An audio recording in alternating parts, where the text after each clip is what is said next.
নির্বাচন কমিশন প্রবাসী বাংলাদেশিদের জন্য ভোটিং ব্যবস্থা চালু করার লক্ষ্যে ৩টি সম্ভাব্য পদ্ধতি নিয়ে কাজ করছে। অবসরপ্রাপ্ত commissioner brigadier general Abul Fazal Mohammad Sanaullah সম্প্রতি এক ব্রিফিংয়ে জানিয়েছেন, পোস্টাল ব্যালট, অনলাইন ভোটিং এবং প্রক্সি ভোটিং এই ৩ পদ্ধতির মধ্য দিয়ে একটি পদ্ধতি বাছাই করা হবে। তবে একক পদ্ধতিতে নয়, বরং মিশ্র পদ্ধতিতে অনুসরণ করার সম্ভাবনাও রয়েছে।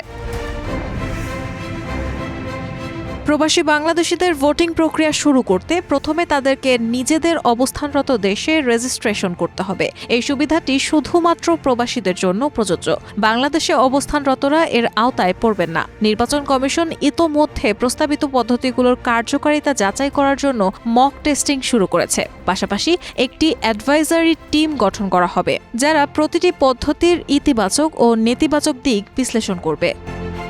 কমিশনার সানাউল্লাহ স্পষ্ট করেছেন, আমাদের লক্ষ্য হচ্ছে প্রবাসী ভোটিং ব্যবস্থার সূচনা করা। শুরু করতে পারলেই ধীরে ধীরে এটি পরিপক্ক হবে। তবে আমরা এখন কোনো ঝুঁকিপূর্ণ পদ্ধতি চালু করব না, যাতে প্রক্রিয়াটি প্রথমেই ব্যর্থতার মুখ না দেখে। প্রতিটি পদক্ষেপেই আমরা গভীরভাবে বিবেচনা করে নেব।